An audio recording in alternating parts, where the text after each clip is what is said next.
लेकिन जिसका है, जिसका ड्यू है, वो देना चाहिए। और हमारे साथ भी है, हमारे पास अगर किसी का पैसा हो ना, तो पूरी समय वो बात दिमाग में आती रही, उसका पैसा देने का, पैसा देने का, पैसा देने का। वो दूसरा भूल भी गया होगा, लेकिन मेरे 2 रुपए भी किसी के लिए तो वो मेरे दिमाग में घूमता ही रहता, पता नहीं कैसे। अब मैं कितना कहती हूँ चलो हो गया दे देंगे, ऐसा नहीं, घूमता ही रहे जब तक उसको पैसा नहीं देंगे नहीं। ऐसे सहयोगियों का होना चाहिए। एक तो किसी से उधार मत लो, और लेना हो तो पहले लीडर से पूछ लो, और जैसे उधार लो उसके बाद वो वापस कर देना। लक्ष्मी तत्व में उधारी बहुत खराब, और लेना ही पड़ता है कभी कभी, समझ लीजिए। तो एक एक पैसा उसका चुका देना चाहिए, ये बहुत ज़रूरी है, नहीं तो लक्ष्मी तत्व जो है खराब हो जाए। बहुत से लोगों को ये भी आदत है, अब जैसे कुछ हुआ आधा रुपया रोक लिया, बहुत गलत बात है, कभी नहीं रोकना। हाँ, काम पूरा होने पर पूरा पैसा दे देना। एक तरह की ये अपने व्यक्तित्व की ईमानदारी, कम से कम इतना सहयोग में आना चाहिए कि अपने व्यक्तित्व की ईमानदारी है, जिसका पैसा लिया है वो वापस कर देना।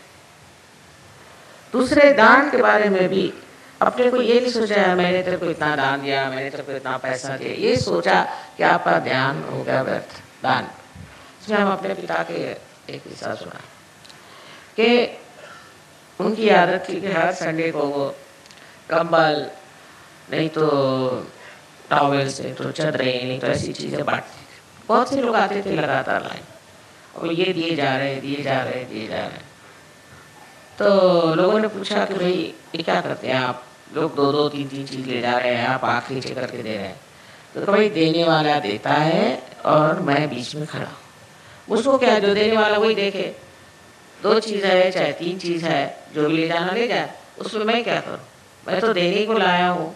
ये तो देने वालों को देखना चाहिए कि देना क्या है और किस चीज़ को देना। मैं तो आँख नीचे करके इसलिए खड़ा हूँ, ये सब लोग मुझको ही धन्यवाद दे रहे हैं, तो मेरी तो आँख ही नहीं उछलती।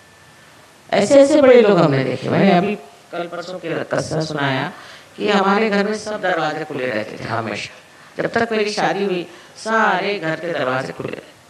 फादर कहते थे अपने यहाँ से कौन चोरी लेकर ले जाए। एक सिर्फ चोरी हुई तो एक आदमी आया ग्रामाफोन उठा के लिए, तो फादर सवेरे उठ के कहते अरे बड़ी दुख की बात है, सिर्फ ग्रामाफोन ले गया, उसके पास रिकॉर्ड नहीं है, तो रिकॉर्ड कैसे बजाएगा, वो कहाँ से पैसे लाएगा रिकॉर्ड।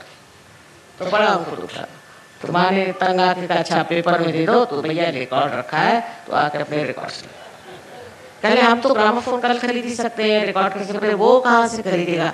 अरे चोरी की परवाह कि वो रिकॉर्ड क्यों नहीं ले गया, अब वो बजाएगा क्या। अभी कोई तो भी संगीत का शौकीन है जो ग्रामाफोन ले, तो अभी बजाएगा क्या। और बाकायदा मतलब उनका यही लगा रहा कि अगर वो आ जाए तो उसको रिकॉर्ड दे देना था, पर वो आया ही नहीं कभी, और उनको ये लगा रहा कि बेचारा कैसे बजा रहा होगा। इस तरह के लोग हमने देखे हैं दुनिया बहुत, और कभी उनको दिक्कत नहीं पैसे, कभी कोई दिक्कत नहीं हुई, कभी तरह परेशानी नहीं हुई, कुछ नहीं हुआ। जिस वक्त इलेक्शन में उनको खड़ा होने के लिए वल्लभ भाई पटेल ने लिखा, तो उनका कि मेरी अभी तबीयत ठीक नहीं तो मैं नहीं खड़ा हूँ, तो मैंने 3000 रुपये भेजे उस दिन, तो उन्होंने वापस किए कि अगर 3000 रुपये दे करके और मुझे अपने जीतना है तो मुझे नहीं चाहिए। मैं उसका एडवर्टाइजमेंट नहीं करना, कुछ नहीं करना, वैसे ही खड़ा हो। तो खड़े हो गए तो जीत तो गई ही, पर तो उनके राइवल थे, उनके सारे विचारों के ज़मीन जो पैसे थे वो सारे जब्त किए। तो जिन्होंने इतना देश का कार्य किया है, जिन्होंने इतना नाम कमाया है, जिन्होंने सबकी सेवा करी, उनको रुपया पैसा खर्चा करने की जरूरत क्या। लक्ष्मी तत्व ही नहीं ना उनके अंदर, असलियत नहीं है। अभी ये आजकल के ये जो आए हुए हैं इलेक्शन वाले लोग, इनके पास है क्या, इनके पास कोई सेवा भाव है कि कोई बड़प्पन है कि कुछ है, नहीं। गए कि आ गए और पुंजे अपने, और वो कहते हैं कि तो हम तो पैसा लागत लगा रहे हैं, हम 10 लाख लगाएंगे तो 25 लाख कमाएं। लगाने की जरूरत इसलिए कि आपकी अपनी कोई कीमत ही नहीं है। समझ लीजिए कल मैं इलेक्शन में खड़ी हूँ तो मेरे को 1 कौड़ी लगाने की जरूरत है ना बात, ये बात। तो ये जो लोग हैं ऐसे कि जिन्होंने कोई सेवा नहीं करी, कुछ नहीं किया, इनको वोट ही नहीं देना चाहिए। और पूछना चाहिए कि तुमने कौन सा सोशल वर्क किया है, क्या काम किया, तुमको क्यों दिया था। जब लक्ष्मी तत्व अपने देश में असलियत में उतरेगा तो हम सारे दोषों से ऊंचा हो सकते। इस मामले में हम जरूर कहेंगे कि रशिया में है, रशिया के लोग बड़े ध्येयवादी, उनमें ध्येय है। अभी एक लड़की आई थी, उसको गाना यहाँ सिखाने का। मैंने कहा तुम्हारे यहाँ शादी करा देते हैं। कहती नहीं माँ, मैं इसके लिए कोई कन्वीनियंस नहीं ढूंढना चाहती। मुझे अगर स्कॉलरशिप मिल जाएगी तो मैं यहाँ रहूँगी, और नहीं मिलेगी तो रशिया चली जाऊँ। इस शादी का कन्वीनियंस करके मुझे नहीं सीखने का संगीत, क्योंकि संगीत सीखना एक आराधना है। मैं सुन के दंग हो गई कि ये रशिया की लड़की मेरे को बता रही है, जो कि कितने दिन से मैं सुनने के लिए लालायित हूँ, कि आराधना है। इस आराधना के लिए मैं शादी का कन्वीनियंस नहीं लेने वाली। छोटी सी लड़की, 18 साल की लड़की, उसने ऐसी बात नहीं सुनी। तो ऐसे इन लोगों में कहाँ से ये ध्येयवाद आया? क्योंकि वहाँ मटेरियलिज्म है ही नहीं, कुछ को अकल ही नहीं मटेरियलिज्म। वहाँ की गवर्नमेंट ने कहा कि भाई तुम्हारे जो जो फ्लैट है तुमको हम दे देते हैं, तुम अपने पोजीशन में ले लो और तुमको उसको संभालना होगा। उनका पोजीशन का क्या अर्थ है? क्या मिलता है उससे? पोजीशन में रखने से क्या मिलता? हमको नहीं चाहिए, तुम ही संभालो, हमारे बस का। कोई चीज मेरी है ये सोचना ही मटेरियलिज्म है। और उन लोगों को देख के मैं हैरान हूँ कि किसी भी चीज की उनको परवाह। मैंने कहा कि देखो तुम्हारे यहाँ इतना बड़ा झगड़ा हो रहा है, कू हो रहा है, कैसे होगा तुम लोगों? कहे वहाँ हम तो भगवान के दरबार में आ गए ना, तो अब क्या काम है, हमें क्या करना? छोड़ी, इस गवर्नमेंट को मरने दीजिए, चाहे कुछ होने दीजिए, हमसे कोई मतलब। मैंने कहा ये क्या कम्युनिज्म में ये मटेरियलिज्म से ऊपर उठ गए। कम से कम 70% लोग बिल्कुल मटेरियलिज्म से ऊपर है, कोई परवाह नहीं। इनकी सेवा मैं देख के हैरान हुआ। छोटा सा घर लिया मैंने, आके रहते हैं। कहाँ रहते हैं पूछा तो इन लोग के छोटे छोटे वहाँ गार्डन्स होते, उसके बिल्कुल छोटे छोटे कमरे होते, वहाँ रहते। हम अपना खाना लेके आते और सवेरे करीबन 5 बजे सब फूल ला करके और उस जमीन जहाँ हम रहते हैं ना, वहाँ पे सब गाड़ के जाते।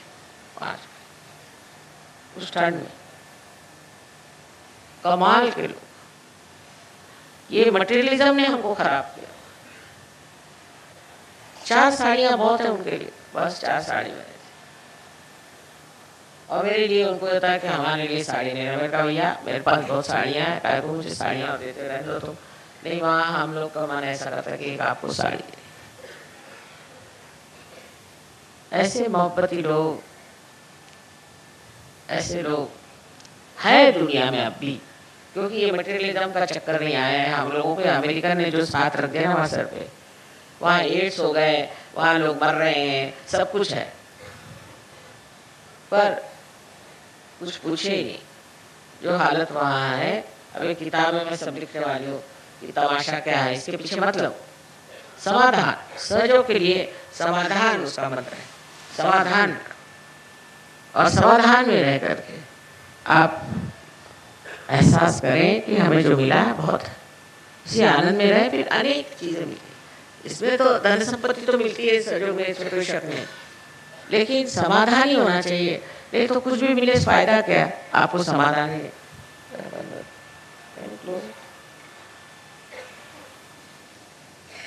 इसलिए हमें समझना चाहिए कि आज लक्ष्मी जी के प्रिंसिपल पे हम बैठे। अब दूसरी बात यह कि लक्ष्मी जी खड़ी है एक कमल पर। कमल कितना हल्का फूल होता है, माने वो किसी पे दबाव नहीं डालती। अब किसी के पास पैसा होगा तो वो तो यहाँ पर ऐसा चलता है कि बगैर मूछ के उसके मूछ दिखाई देती।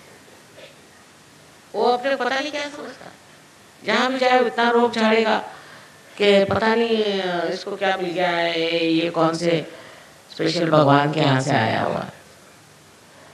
हर जगह जाइए तो बताएंगे मेरा ये है, मेरा वो है, मैं ऐसा हूँ, मैं वैसा हूँ। बेशर्मी से, बेशर्म जैसे, कहने में भी शर्म होनी चाहिए।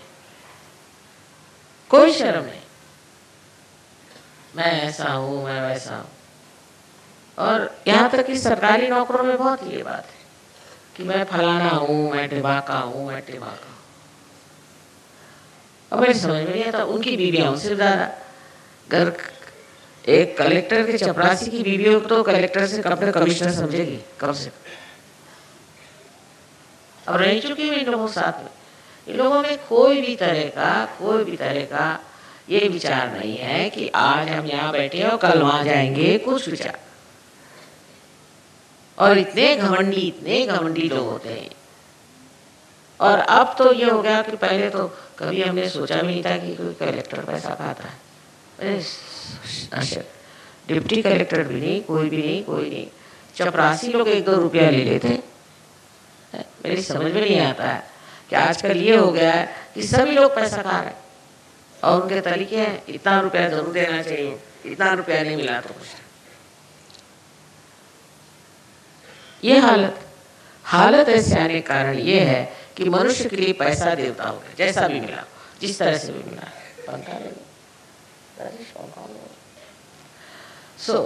मुझे कहने का ये है कि जब पैसा ही सबसे महत्वपूर्ण बात होती है और लक्ष्मी तत्व जब महत्वपूर्ण नहीं रह जाता तो मनुष्य क्या करता है? वो कल अपनी बीवी बच्चों को बेच सकता है। क्या ही है, फॉरेन में यही है, हर एक औरत अपने शरीर को बेचने के लिए तैयार।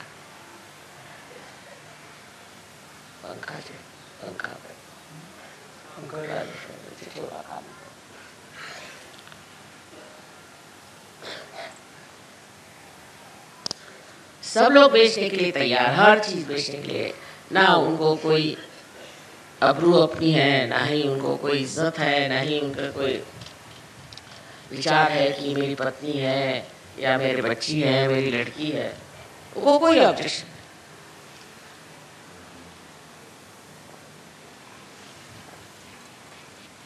एक लंदन में मैंने देखा था टेलीविजन में, एक लड़की 16 साल की थी और वो नंगे नाचते थे कहीं जा करके। तो उसके माँ बाप का इंटरव्यू हुआ तो उनका हमको कोई ऑब्जेक्शन ही नहीं, आपको तो ऑब्जेक्शन है, हमको कोई ऑब्जेक्शन नहीं। अब नीति के बारे में अगर माँ बाप ही ऑब्जेक्शन नहीं करेंगे तो कौन करेगा? ये पेड़ पौधे करेंगे? तो गवर्नमेंट तो नहीं करती वहाँ, तुम जो करना है करो, जैसे भी रहना रहो, जैसे करना करो, जिसके साथ रहना रहो, जैसे घूमना फिरना, हमको सब, हमको बस वोट दो बस, और कुछ सब गलत सलत तरीके की चीजें अलाउड हो। तो बस हमको नीति से कोई मतलब नहीं, उनका प्राइवेट अफेयर है और हमको जैसे करना पड़ता। इससे गवर्नमेंट को पैसा मिलता है, सब कुछ मिलता है। अब अगर आप किसी गांव में चले जाएं, लंदन में या शहर में, कहीं भी दूसरे शहर में या किसी भी गांव में इंग्लैंड के चले जाएं, तो सबसे अच्छा घर जो होगा वो शराब खाना, सबसे अच्छा, उसका नाम पब। और अमेरिका से लोग स्पेशल आते हैं पब देखने के लिए। ऐसे ऐसे विचित्र पब वहाँ हैं कि हम लोग कभी उधर जाए भी ना। ऐसे इनको क्या कहा जाए, इनकी अकल को क्या कहा जाए कि एक देवी जी आए अमेरिका से तो हमसे बताने लगे, क्योंकि हमारा दूसरे भी संबंध थे ना, कि साहब यहाँ के पब आपने देखे? मैंने कहा नहीं साहब मैंने तो नहीं देखे। और ये कहने यहाँ का खास पब है, उसे देखिए। क्या? उसका नाम है हर्मिट्स क्लब। मैंने कहा अच्छा, उसकी क्या विशेषता? कह रहे उसमें एक आदमी मर गया, 5-6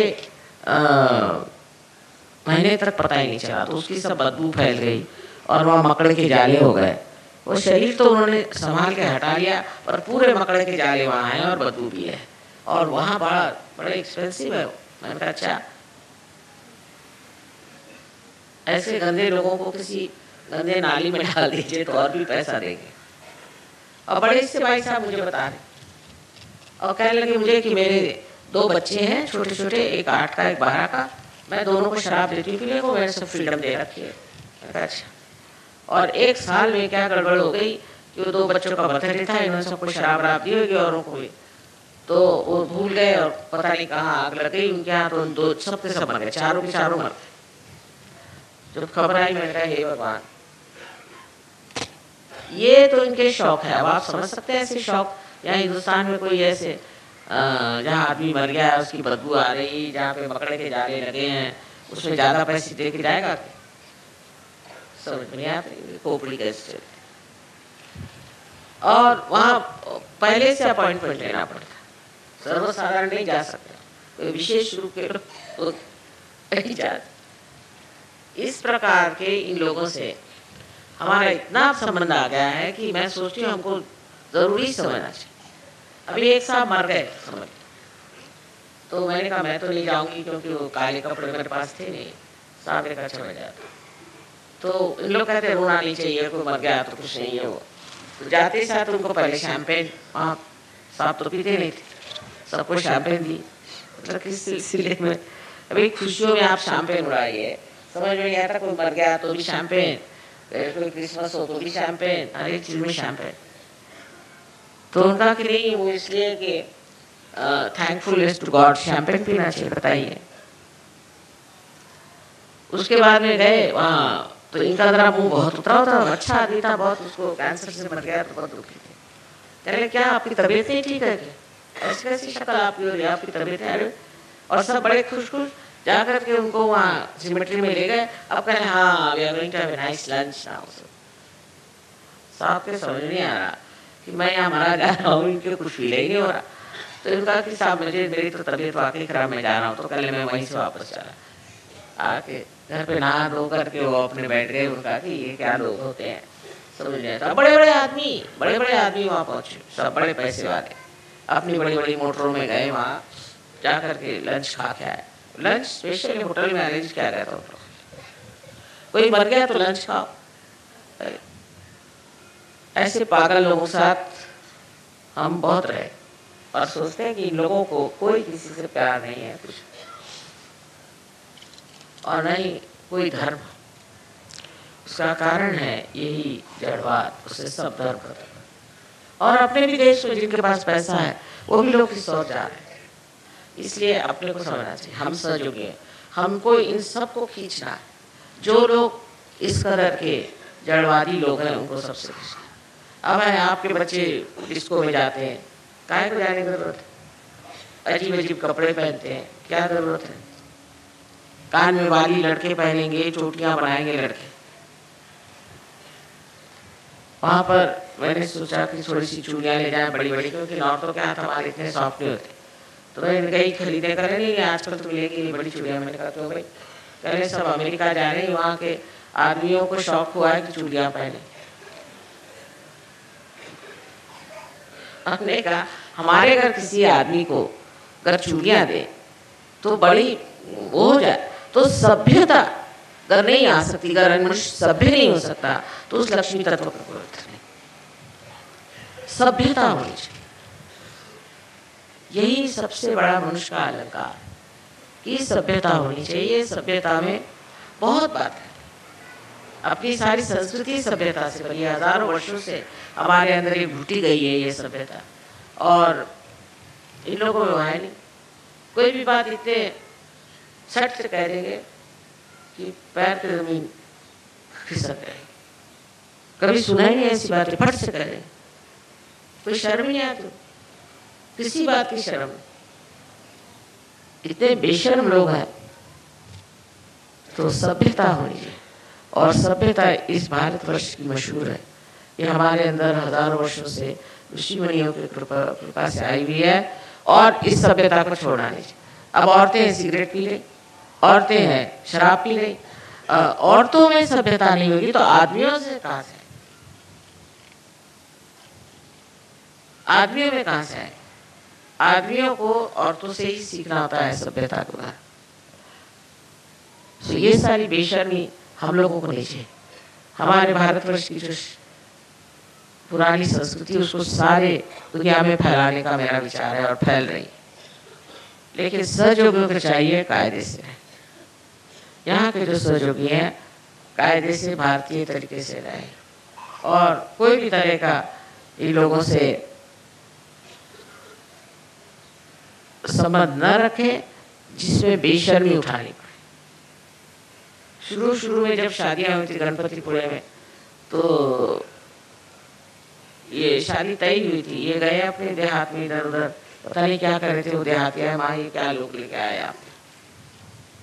मैंने कहा यहाँ रह रहे हो, शर्मो हया से रहो। और सारे आप किसी गार्डन में जाइए, कहीं जाइए, तो बैठे हुए वहाँ, कोई शर्म नहीं, कोई कहने वाला नहीं। और कभी कभी तो ऐसे अनुभव आते हैं कि भागो रे भैया, ये तो दुनिया के लोगों को कोई शर्म ही नहीं। तो लक्ष्मी तत्व में अगर शर्म हया नहीं तो फिर तो उससे बढ़ के गंदी चीज और कोई हो ही नहीं सकती। क्योंकि पैसा है और पैसा लगाया बेशर्मी में, तो फिर क्या बचने वाला? मनुष्य की कौन सी चीज़ रह जाएगी? है जानवर से भी बदतर हो जाए। और वही बात हो गई है। आप लोगों को बहुत बच के रहने की ज़रूरत है और समझ के रहना है, अपने कायदे से, अपने ढंग से। और उन पे इसका बड़ा असर रहेगा, क्योंकि आपसे वो मिलने आए हैं यहाँ पर, आपको बहुत मानते हैं, सोचते हैं कि भारतवर्ष में आप पैदा हुए, यही आपका पूर्व जन्म का बड़ा भारी वो है। और अब आप उसी पुण्य के सहारे इतना धार्मिक है और ये लोग धार्मिक नहीं। अब अगर आप लोगों में अगर कोई ऐसा दोष आ जाए तो फिर बड़ी गड़बड़ है।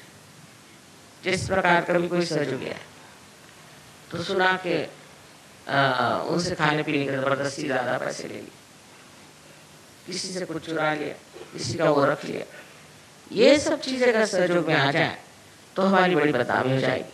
और ये एक तरह से बड़ी घिनी चीज़, घिनिया थी, मुझको बड़ी घिन चढ़ती है ऐसी चीज़, इतनी लो लेवल बातें। उन लोगों में जो बातें हैं वो सौष्ठ उनसे भी लो, वैसी कोई बात नहीं करेंगे, आपकी चीज़ें नहीं चुराएंगे कुछ नहीं, लेकिन आप में स्वयं महानता होनी चाहिए, क्योंकि आप इस भारतवर्ष में पैदा हो। अभी इस महाराष्ट्र में हम जानते हैं कि नौकरानियाँ हैं, और जैसे हमारे घर में नौकरानी है, से कभी एक पैसा नहीं उठा, जेवर नहीं, कुछ नहीं। उनके लिए ईमानदारी बहुत बड़ी चीज़ है, गरीब लोग। और आजकल महाराष्ट्र में जो सबसे बड़ी गंदी बात चल पड़ी है वो है शराब पीना। और ये महाराष्ट्र मैंने कभी जिंदगी में शराब नहीं देखी थी पहले, जब से इंग्लैंड से आए देखते हर एक आदमी शराब पी रहा है। आप देहात में जाइए तो जैसे खटमल आके गिर जाते हैं, ऐसे ही वो आके मेरे सामने गिरते। तो शराब शराब शराब शराब हर जगह, जहाँ भी आपको शराब दिखाई दे आप उसको मनाई करें, किसी तरह से उसे रोकिए, उसका कुछ संकट ना करिए, उसमें ये करिए कि महाराष्ट्र में शराब बंद होनी चाहिए। जैसे फैक्ट्रीज में आप ज़्यादा पैसे देने लगे, लोग शराब पीना शुरू कर दे, पहली चीज़ तो जिसको जो आदमी शराब पीता है उसकी बीवी को पैसे दो, या उनकी औरतों को तैयार करो, वो बेचारी वो नुकसान में आती है, वो तकलीफ में आती है। और शराब आपको फौरन ऐसी जगह में ले जाएगा कि वहाँ आपको कभी पैसा पूरा पड़ ही नहीं सकता। तो इस महाराष्ट्र के लिए भी खास चीज़ है कि आप शराब की बंदी करें। मेरे ख्याल से जितना महाराष्ट्र में शराब लोग पीते हैं, कहीं किसी भी देहात में, कहीं भी, किसी भी, इवन लखनऊ वगैरह में देखा है, यूपी में कोई नहीं, बिहार में कोई नहीं, धार्मिक लोग। यहाँ तो एकदम अधर्म आ गया, इतनी शराब कोई नहीं पीता। अभी मैं नोएडा में, उसके विलेज के लोग आते हैं, और गाजियाबाद है, फरीदाबाद है, इस साइड के सब आते हैं, ये सब पैसे वाले लोग हैं, इनके पास काफ़ी पैसा। शराब कोई नहीं पीता, कोई भी शराब पीता। मुझे बड़ा आश्चर्य हुआ कि वहाँ एक बार प्रोग्राम किया था हमारा शेरे में, तो कहने आपका प्रोसेशन निकालना है महाराष्ट्र में, बहुत बिरवणूक। मैंने कहा मैं नहीं निकाला, बड़े मुश्किल से मैं मान के चलो ठीक। तो अपनी जीप वीप तैयार की, सजा के, एक घर है वहाँ किसी का, उनके घर से निकाल, चलो इसमें। मैंने कहा अब चलो, ये लोग कह रहे तो उसमें जाए, हम गए। उसमें बहुत से लोग आए, सारे गांव के लोग आए, ये हुआ।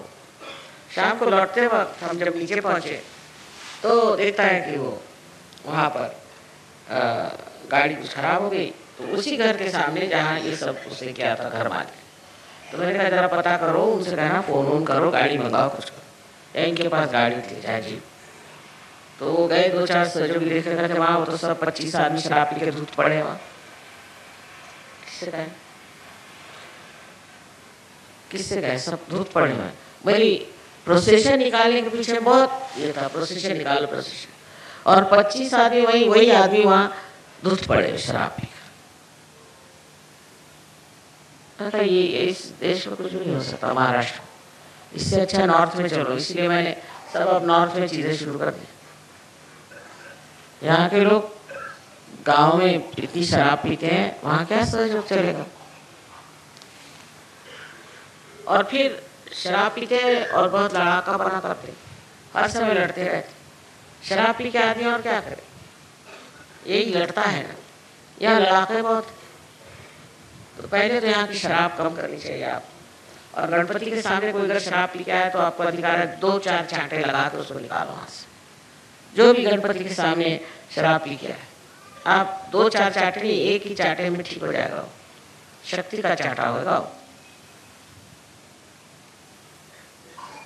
किसी भी प्रकार की ऐसी गंदी आदत। दूसरी खराब आदत जो यहाँ है वो है तंबाकू। और तंबाकू तो लक्ष्मी जी के एकदम विरोध में बैठती है, क्योंकि कृष्ण को पसंद नहीं। तो जो आदमी तंबाकू यहाँ खाते हैं वो जानते नहीं कि वो अपने थ्रोट का क्या हाल किए जा रहे हैं। उनको कैंसर ऑफ थ्रोट होते रहते। पहले मुझे समझ नहीं आता था कि महाराष्ट्र में इतना गरीबों में भी क्यों कैंसर ऑफ थ्रोट है। तो सब तंबाकू खाते हैं, तंबाकू खा करके और हरि विठल करते करते वो जाते हैं पंढरपुर, वो श्री कृष्ण का स्थान। पांडुरंग पांडुरंग करते हुए मुंह में तंबाकू। अरे वो पांडुरंग क्या करेगा तुम्हारा भला? मुंह में तंबाकू लेके आए हो। और नहीं तो बीड़ी सिगरेट, बीड़ी तो बहुत ज्यादा। ये सब बातें सहज में छूट जाती हैं। तो औरतों को ठीक करो। देहात की औरतें जो हैं वो बेचारी अब भी बची हुई, और वो कहती है कि हमारे हस्बैंड को ठीक होना चाहिए। उनकी संगठना बनाओ और उनके थ्रू इनको आप ठीक कर सकते हैं। आदमी लोगों को नारायण गांव एक जगह है, वहाँ सब सहयोगी जो है औरतें। तो मैंने कहा आदमी क्यों नहीं थे? कहने कि उनको तो पान खाना है, उनको तो शराब पीना है। मैं कर देता। तो ये सब चीजें लक्ष्मी तत्व के विरोध में, क्योंकि एक बार कहते हैं बोतल घर में आई कि लक्ष्मी भागी दूसरी।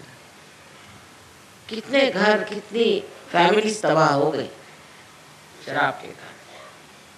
लेकिन तो भी लोगों की अकल नहीं आती, उसको क्या किया जाए।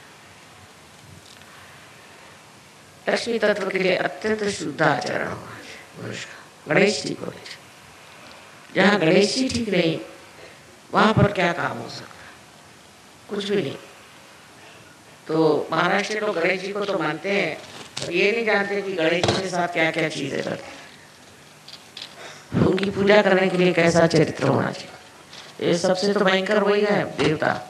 और अगर बिगड़ गए ना तो सबकी गर्दनें ठीक कर देंगे। इसलिए बहुत भक्ति भाव से, बहुत नम्रता पूर्वक हमें लक्ष्मी जी की पूजा करना चाहिए। और जब हम लक्ष्मी जी की पूजा करते हैं तो साथ में गणेश बैठते हैं। क्यों? क्योंकि गणेश जी के बगैर लक्ष्मी जी का कोई रूप ही नहीं बनता। इसलिए आप समझ लीजिए कि अगर अपनी नैतिकता ठीक नहीं है, चरित्र ठीक नहीं है, तो आप कहीं भी इतना भी पैसा कमाए उससे सर्वनाश ही होना है। चाहे आपका होगा, चाहे आपको बच्चों का होगा। इसलिए गणेश तत्व को बहुत महत्वपूर्ण समझ करके अपने अंदर बसाना चाहिए और कायदे से रहना चाहिए।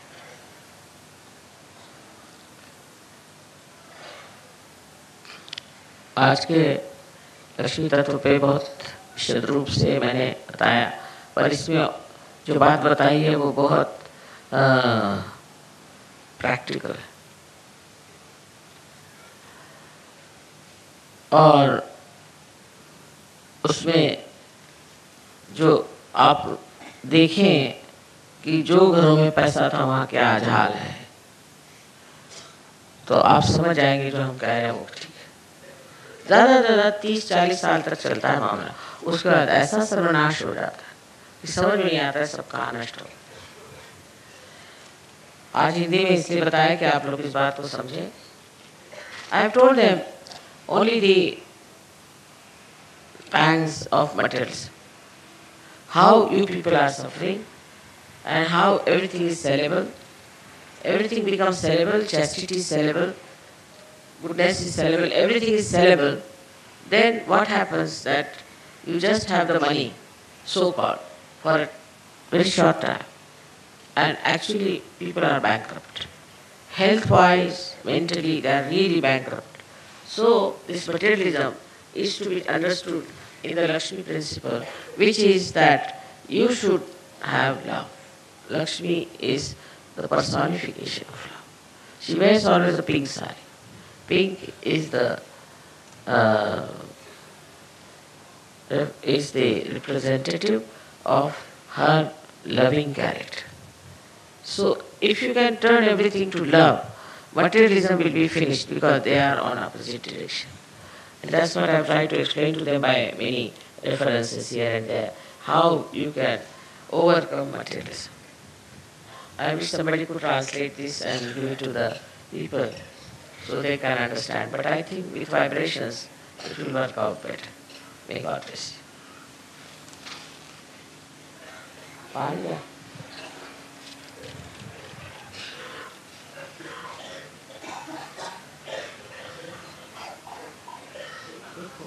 बंद कर देने से ना हवा नहीं आती,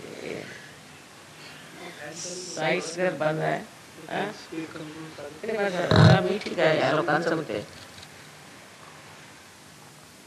तर पूजे नंतर येईल थंड हवा.